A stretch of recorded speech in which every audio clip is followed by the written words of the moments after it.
Welcome to the Good Side Holidays Special. I hope you're ready to be dazzled. We have bright, cheerful stories that can warm you up like a cup of hot cocoa. It's that time of year when old Saint Nick flies through the sky. That vision wouldn't be complete without his signature look. But who put him in that snazzy suit? We take you to the Sewing Elves Workshop. Merry Christmas, Mrs. Brown. Plus, it's a beloved holiday classic with a message for us all. Step on stage with the cast of A Christmas Carol at the historic Ford's Theater in the heart of the nation's capital. And we all have that favorite holiday treat, whether it's a family recipe or from a treasured sweet shop. The key ingredient may be the heart that goes into making it. The Good Side Holiday Special starts right now.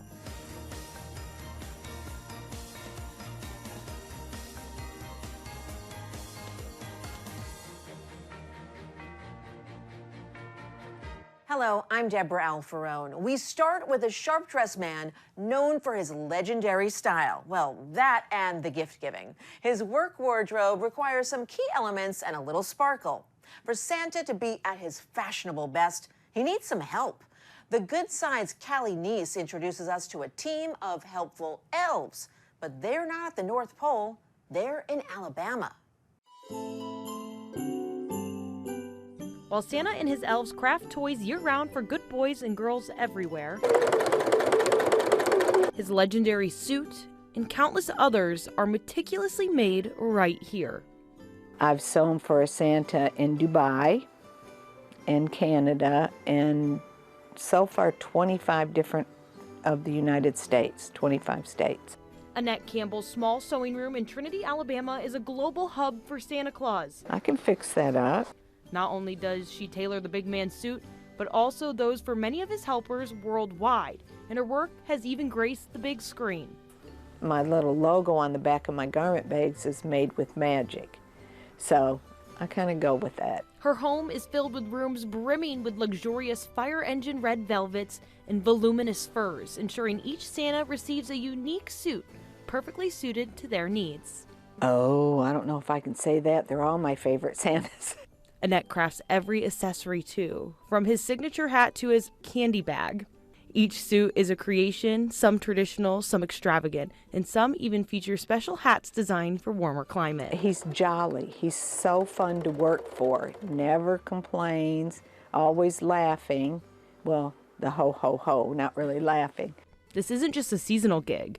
It's a 24/7, 365-day commitment, much like Santa's own.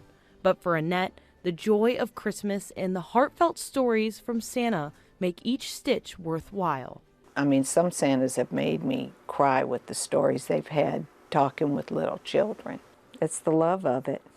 Even though it's Christmas every day in her home, Annette says on Christmas Eve, there's a special pride knowing Santa is delivering gifts in a suit crafted by her own hands. Oh my gosh, I just want to stay up at night and watch him. Because it's like, oh yeah, I did that. I really did that.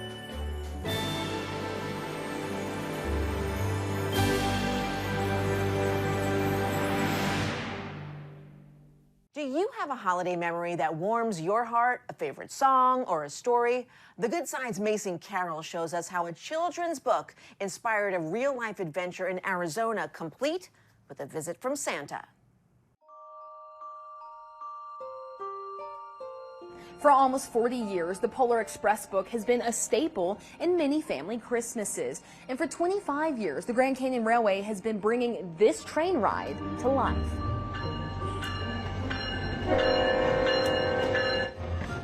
This marks the 25th anniversary of our Polar Express train ride, which is an institution here in northern Arizona. Sam Langner with Grand Canyon Railway says because they're licensed through Warner Brothers, this is the genuine article here. This will get you a ride on the Pole X. it's just like the movie experience. Come right this way. May I see your ticket, please? Thank you. It's a 90-minute round-trip train ride. You get on, there's music on board, there's chef characters that sing and dance and get everyone involved. And then riders get taken to the North Pole, where Santa is waiting.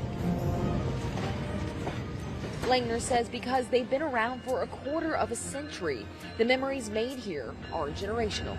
Folks that came here as kids are now bringing their children and their families to experience this. So it's something that really is institutional for a holiday experience each year. Grand Canyon Railway is also the largest employer in Williams. So not only do they create holiday memories, but the extra tourism is good for the northern Arizona economy. Grand Canyon Railway is that destination in Williams, Arizona. Route 66 town, great restaurants, great decorations, just a perfect place to escape the heat of Phoenix and enjoy the holidays. I gotta get my ticket next year. Coming up, it's like watching a magician at work. But this is no illusion. His handiwork makes candy canes, flavored with more than 125 years of know-how. Plus, building a gingerbread house might be a tradition, but if you're looking to mix it up, how about piecing together a chocolate puzzle? We'll introduce you to the mastermind behind this unique treat and the talented team she credits with its success. You're watching the Good Side Holiday Special. We'll be right back.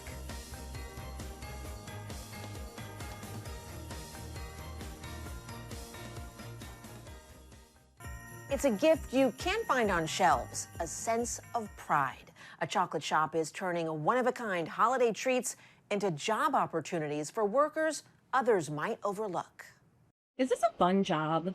I enjoy it. At this chocolate shop, all the pieces fit perfectly together. Since we're only doing one puzzle, we just want a little bit of chocolate. This is the birthplace of the only patented chocolate holiday puzzle, Chouquette. Chouquette is my chocolate dream. So I'm saying it right, Chouquette? Shoe like you wear on your foot? Shoe. Chouquette. Chouquette. It's a French term of endearment. Chocolatier Sarah Dwyer says creating puzzles out of chocolate was a no-brainer. It started with COVID. Trying to get puzzles and chocolates during COVID wasn't easy. And I said, what about a chocolate puzzle? So we take a little fork, stir all of that gingerbread spice into the dark chocolate. Sarah created this now patented bestseller. They sell thousands every year. We do 3 different puzzles, so Happy Everything, the Christmas tree, and one of my favorites is the warm sweater, and then we do a gingerbread house one. What has been the response to the puzzle? People love it. People sometimes want an extra piece so they can eat a piece while they're doing the puzzle. The shop's secret ingredient isn't sugar. It's inclusive hiring that's changing lives. Dwyer partners with 2 organizations. Sunflower Bakery supports young adults with learning differences. Cornerstone Montgomery serves people with mental health differences. And I say differences and not disabilities, but it's important to know that the differences that might not make them be extroverted and want to sell chocolates makes them the perfect people to put all those chocolates perfectly in the boxes. They follow my recipes perfectly. They tie bows better than I ever could. They make the chocolates faster and better than I was ever able to. So I always tell people it's not charity. It's the best business decision I ever made. I'm going to pour the chocolate over these first 2 sections of the puzzle. Meet Claire Hall. She's one of 9 employees. She's been at Chouquette for 3 years. To be a little bit personal, this is my first job. So I'm trying my best to do my best so that I kind of build those job skills that I can take with me going forward. Daniel Pollock works alongside Claire. It's made me happier. I've always loved chocolate, so it's just kind of like a dream come true. The jobs build independence and confidence. The shop creates holiday treats for Christmas, Hanukkah, and every day of the year. They also make custom orders in chocolates with flavors that might surprise you. Yes, that's pickle juice. But it's the blend of creativity with inclusivity that makes working here a sweet dream. We all take care of each other. It's not just me taking care of them. Having a safe place where you feel comfortable being yourself and you're working and you're being productive and you're getting paid so that you can buy the things that you love, that's what makes it all work perfectly together. I want these puzzles to come out good for the people, so I gotta put that care into it. Chouquette ships all over the world. They've been in business since 2010, and Sarah hopes to open franchises in the future. Now to a family tradition going strong for more than 125 years. Every holiday season, huge crowds pack a candy store in Bradenton Beach, Florida, to watch a legendary confectioner at work. He pulls these handmade candy canes into shape at a mind-boggling speed. His main tool is a marble table dating back to the 1800s, and he struck a sweet deal to make sure it's put to good use year-round. Our Karen Kim went to check it out. From this humble pot of simmering syrup, that's pretty good. Eventually, the crunchy swirls of the nostalgic Christmas sweets will emerge. People basically think it's magic because how you take that liquid and know what you're doing step by step and have it turn into a beautiful candy cane. I would go towards you. It looks like there's a little bit of a lean towards me. A little bit, not bad though. There are so many temperamental 400 degrees hot and sticky steps before we get there though. And it's cooling the whole time so you can form it and cutting off a cane, rolling it so it will cool to the point of being hard, and then you hook it right before it finally becomes hard, and that's your candy cane. Where's the other spatula too? That marble slab that Peter Vrinios is rolling this on, so we are going to make this manageable to work with, is 128 years old. All the way around here. It belonged to his grandfather, who brought it over from Greece in 1898. If something lasts 128 years, you got to be doing something right. Peter's father carried on the family business in Champaign, Illinois, as Reiner's Confectionery. This is Reiner's Confectionery menu. In 1983, the building was placed on the National Register of Historic Places. He and his 3 siblings all worked there, and when they grew up, Generation 4 came in. Since I was tall enough to see the marble table, is when I started making candy canes. You're good, and then you're going to cut that in half. When Vrinios moved to Bradenton in 2004, okay, good. He moved the 900-pound marble slab with him. I could not see myself doing it without it. Yeah, it's perfect. They don't make candy canes full-time anymore, but from Thanksgiving through Christmas... Sam, and squeeze all the water out, no drips. I know. Okay. He teams up with Fudge Factory on Bradenton Beach to roll them out. It's not just about mere tradition. Okay, once again, there's no 2 candy canes alike. It's about transcending time. It's really cool because, I actually didn't get to meet my grandfather. And, my dad and him were very close, just like my dad and I are very close. And I feel like, it helps me kind of connect with him and see, how cool of a guy he really was. And I think about my father.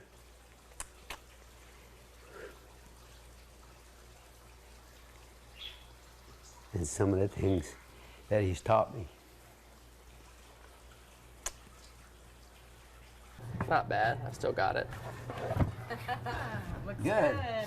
And that is why, for the Vrinios family, it'll be the same recipe, the same methods, and the same equipment for as long as they are making candy canes. You gotta pace yourself a little bit. Okay, Sam.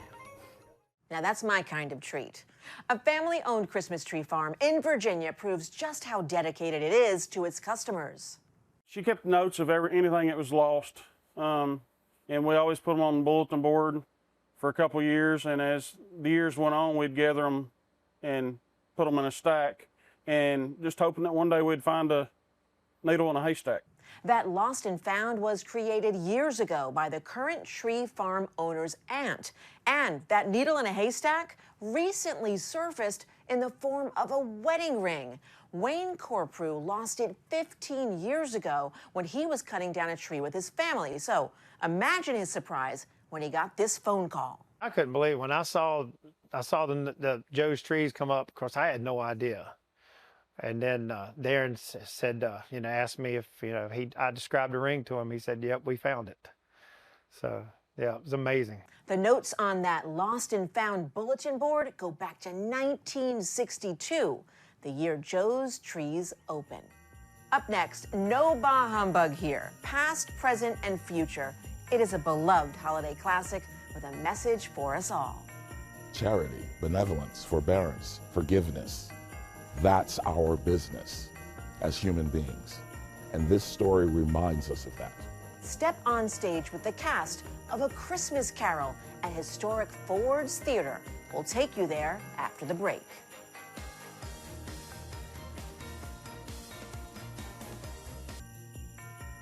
Welcome back to the Good Side Holiday Special. It is a classic tale written more than 180 years ago with a message that still rings true today. Every holiday season, A Christmas Carol comes to life at Ford's Theater in Washington, D.C. The Good Side's Ryan Pierce takes us behind the curtain for a look at the magic. Well, good evening, everyone, and welcome. Every holiday season for more than 40 years now, Ford's Theater is filled to capacity with crowds drawn in by a timeless holiday tale. I think the amazing thing about Christmas Carol is, number one, it's a universal story. It's about generosity and redemption. It's really something that all of us need in our lives. Merry Christmas, Mrs. Scrooge! Ebenezer Scrooge's journey from tight-fisted miser to compassionate benefactor is the Historic Theater's most popular show. Craig Wallace plays Scrooge. He shared some insights behind the character's legendary moods. He's cold because he's been hurt. And coming to terms with that hurt and then pushing through it and coming through to the other end where he learns to really sort of embrace everybody, embrace happiness, embrace life. It's just a wonderful journey. It's Wallace's 10th year of playing Scrooge at Ford's Theater, but his first year opposite actress Erin Weaver. She takes center stage as the vibrant ghost of Christmas Present.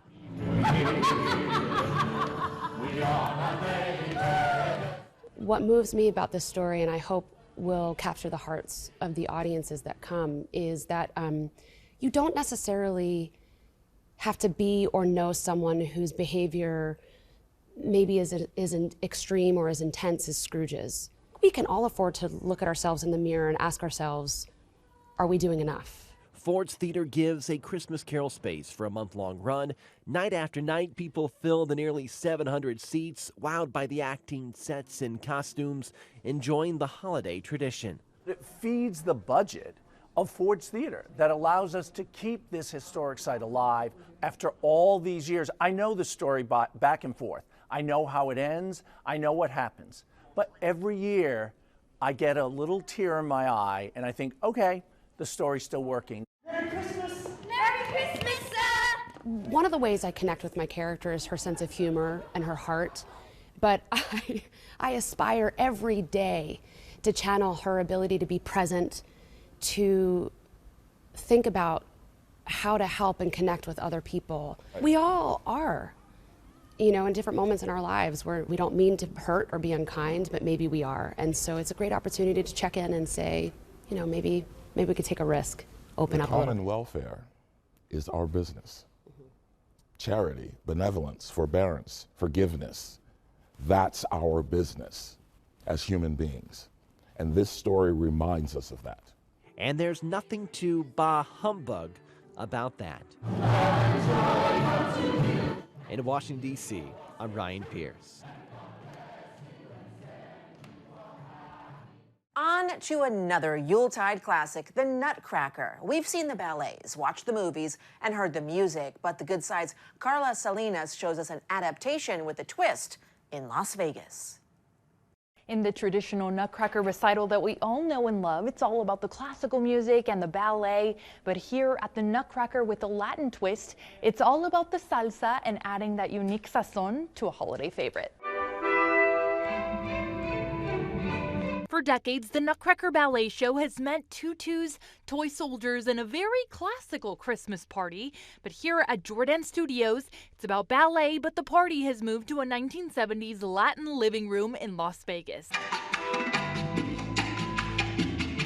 In Nutcracker with the Latin twist, Clara even goes by a new name, Clarita, and her dream world comes to life with salsa steps. I am Clara. I'm the one in the dream. It's really fun. Like in party scene, I get to wear salsa shoes and like dance very sassy, and it's like very fun. The show's a family affair. Co-director Jimmy Jordan grew up around his mother-in-law's classical Nutcracker, and then he and his wife brought their professional salsa careers into the mix. We go from here to here. Ballet has its, its vibe. It's very elegant, and salsa just kind of brings a little bit of that spice, so people really like it.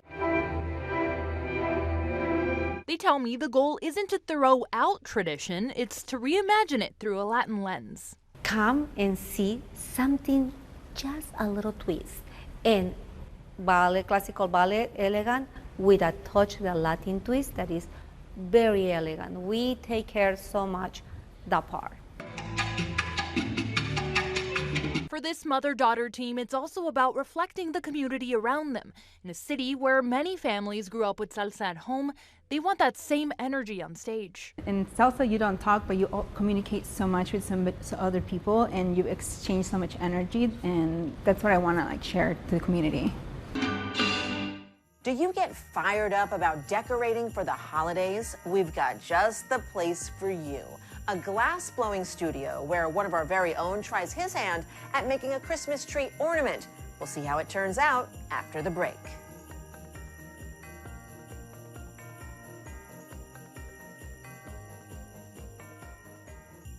Open a box of Christmas ornaments and you're likely to find yourself flooded with memories.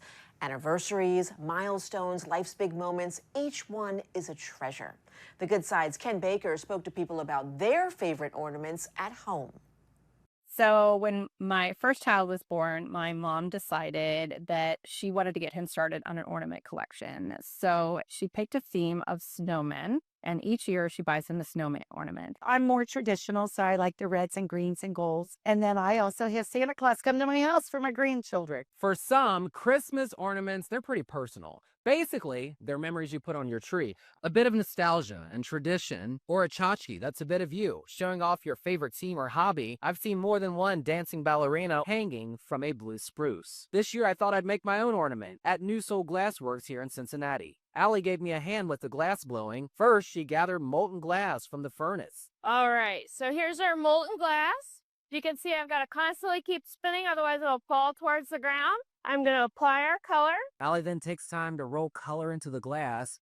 We chose blue for our ornament. So I just took that hot glass, rolled it in that frit. That's what that color is called. It sticks to it like sprinkles on ice cream. Now I'm going to melt this in. We used a special mold to strengthen the glass and give it its pattern.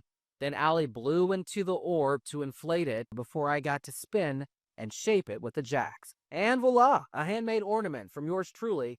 It may not turn into a family heirloom, but I'm proud of it. And that's it for us. Thank you so much for joining us for the Good Side Holidays Special. It's been a dream sharing these cheerful stories with you. Happy holidays.